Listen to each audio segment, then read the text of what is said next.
Shalom, puji Tuhan.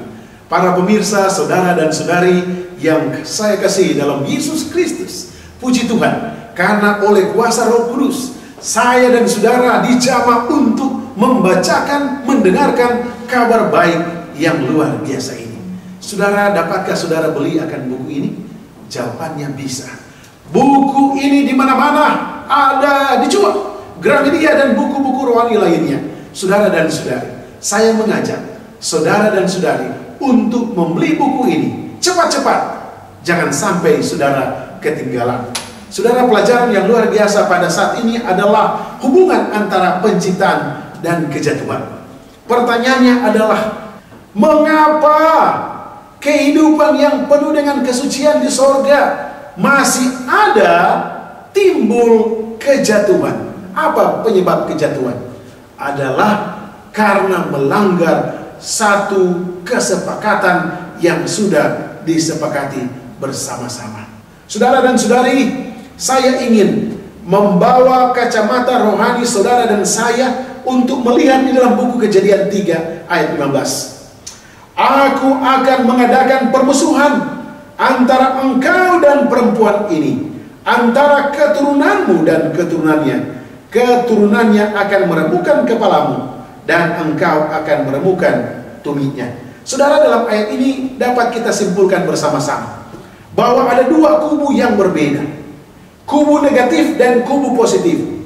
Di dalam kubu positif ini ada satu orang, ada satu makhluk yang sudah berdosa dan jatuh karena dia melanggar peraturan Allah. Adam tentunya. Satu pihak, ada seorang malaikat yang suci, yang sebenarnya dipercayakan oleh Allah karena dia memiliki talenta di atas rata-rata dari malaikat yang lain. Tetapi kenyataannya dia berdosa. Hati-hati saya dan saudara, kita hidup di dunia yang penuh dengan dosa ini. Biarlah pemahaman pelajaran pendahuluan ini adalah kita artikan bahwa kehidupan kita ini sudah jatuh dan berdosa. Tetapi ada satu pemahaman metode dasar dari buku Yohanes 3 ayat 17. Yesus sudah datang untuk menyelamatkan saya dan saudara. Bila mana saudara mulai ke arah negatif, mulai berbuat yang tidak senonoh, mari kita balik 180 derajat untuk melihat siapa Allah itu. Mengapa Allah memberitahukan hal yang baik kepada kita?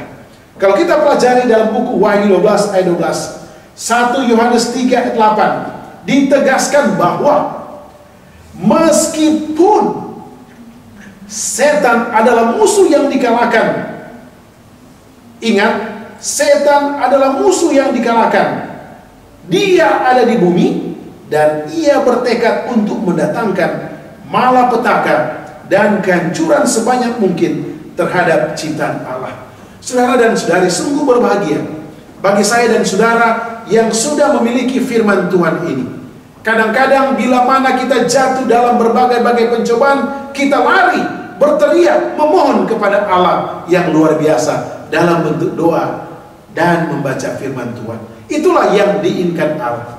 Tetapi saudara dan saudari, ada banyak orang yang tidak memiliki kesempatan-kesempatan seperti saya dan saudara bila mana mereka jatuh di dalam bermacam-macam pencobaan. Ada berapa pelajaran yang akan kita hubungkan dengan penciptaan dan kejatuhan. Yang pertama adalah ular itu lebih cerdik. Saudara dan saudari, mari kita lihat di dalam buku Kejadian pasal 3 ayat 1. Saudara dan saudari, Kejadian 3 ayat 1. Adapun ular ialah yang paling cerdik dari segala binatang yang di darat yang dijadikan oleh Tuhan Allah. Ular itu berkata kepada perempuan itu, tentulah Allah berfirman, semua pohon dalam taman ini jangan kamu makan buahnya, bukan? Saudara dan saudari, ada satu kondisional. Kata yang luar biasa indahnya di sana adalah cerdik. Saudara, kalau kita pelajari dihubungkan dengan Taman Eden, cerdik itu artinya tidak berdosa, tidak negatif, karena alam atau sekitar dari taman ini adalah semuanya beraura positif. Inilah rahasia kealahan. Tipu daya ular ini terlihat dalam cara dia masukkan apa? Godaannya. Saudara, ada bahasa-bahasa yang diputarbalikan di sini oleh ular.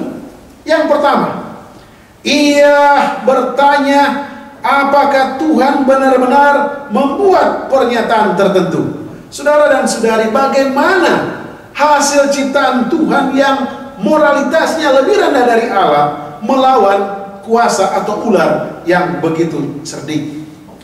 Pada saat yang sama ia susun pertanyaannya untuk membangkitkan keraguan tentang kemurahan hati Allah. Saudara, orang kalau lebih pintar dari orang lain, biasanya apa saja rumus-rumus dia bisa buat supaya orang lain ini hanya mengatakan, oh ya, oh yes, oh begitu ya, oh luar biasa Anda. Karena orang itu tidak mampu memahami kepintaran dari orang yang saya katakan lebih mampu dari dia. Itulah yang terjadi. Adam dan Hawa tidak dapat memahami atau di bawah standar knowledge, pengetahuan dari ular. Selanjutnya dikatakan, apakah Tuhan benar-benar menahan sesuatu darimu? Banyak pertanyaan. Apakah ia tidak mengizinkan kamu makan dari setiap pohon di taman ini? Dengan sengaja salah satu dan mengutip instruksi Allah, ular membujuk wanita itu untuk membenarkan pernyataannya dan berhasil menariknya ke dalam percakapan. Saudara dan saudari, strategi ular ini saya sebut dengan licik. Saudara dan saudari, para pemirsa yang ada di mana saudara berada, pelajaran yang baik yang bisa kita ambil dari judul kecil ini adalah licik dan cerdik.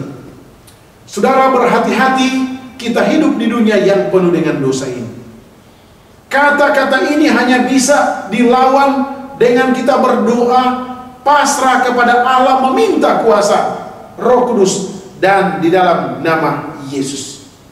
Itulah sebabnya kalau kita pelajari dalam buku New Testament atau Perjanjian Baru, Yesus menyebut iblis itu pendusta dan bapa segala dusta.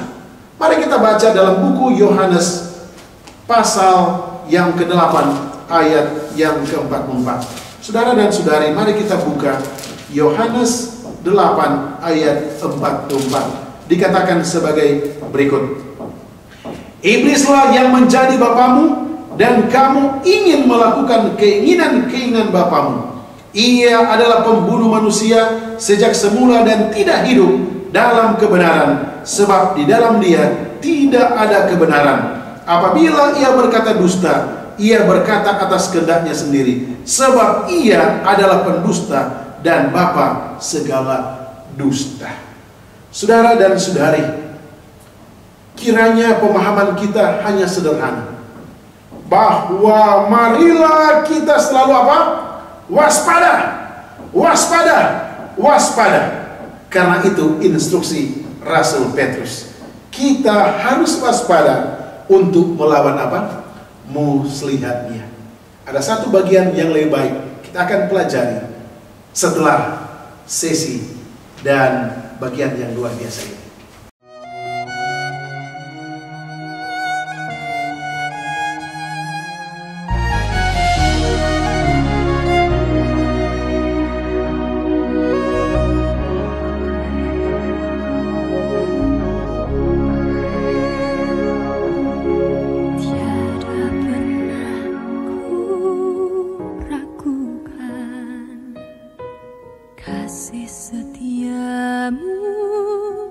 Shalom, puji Tuhan, karena saya dan saudara diberikan kesehatan dan waktu emas. Ingat, waktu emas ini saudara harus gunakan sebaik-baiknya, karena tidak datang dua kali. Saudara, mari kita lihat. Hubungan antara penciptaan itu ada satu solusi. Hubungan antara penciptaan itu dan dosa ada satu solusi. Hubungan penciptaan dan moralitas ada solusi. Adalah kasih karunia.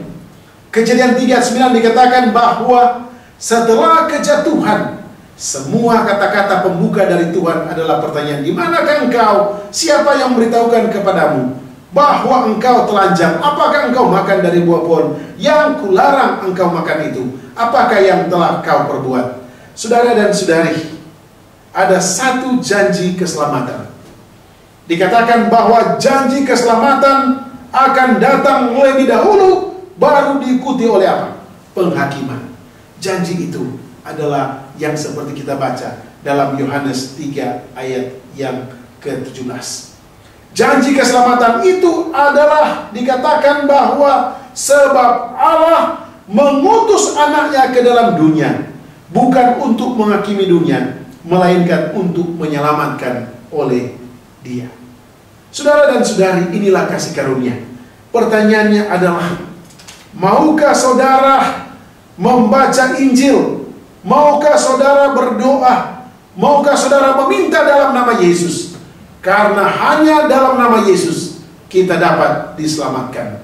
Itulah tujuan Yesus datang ke dunia ini, untuk mengalahkan kuasa dosa. Di dalam buku Counsel for the Church halaman 208 dikatakan, Allah memberikan kepada orang tua pertama kita makanan yang Dia rancang harus menjadi makanan manusia. Mengambil nyawa makhluk lain itu bertentangan dengan rencananya. Tidak ada kematian di Eden. Saudara dan saudari, puji Tuhan, setan sudah dikalahkan oleh Yesus melalui kematiannya di Bukit Golgota. Itulah kasih Allah yang luar biasa. Kiranya Tuhan berkati saya dan saudara. Dan saya menghimbau kepada saudara, kembali lagi kepada firman Allah. Alkitab yang luar biasa ini kita dalami setiap saat. Karena Alkitab ini membuktikan bahwa banyak janji Allah yang bisa membawa kita lebih dekat ke surga. Kiranya Tuhan memberkati kita. Shalom. Mari kita satu dalam doa. Tuhan Allah, terima kasih, puji Tuhan, karena Allah sudah memberikan Yesus Kristus untuk mati bagi saya dan saudara. Terima kasih Bapa. Terima kasih. Terpujilah nama. Berkati bangsa dan negara kami Bapa, berkati presiden kita, para menteri, sampai orang-orang yang dipercayakan untuk memimpin negara yang kita cintai ini. Biarlah kehidupan manusia kita yang ada saat ini hanya sementara. Terima kasih Bapa, terpujilah namamu. Dalam nama Yesus Kristus, hamba sudah berdoa. Haleluya. Amin.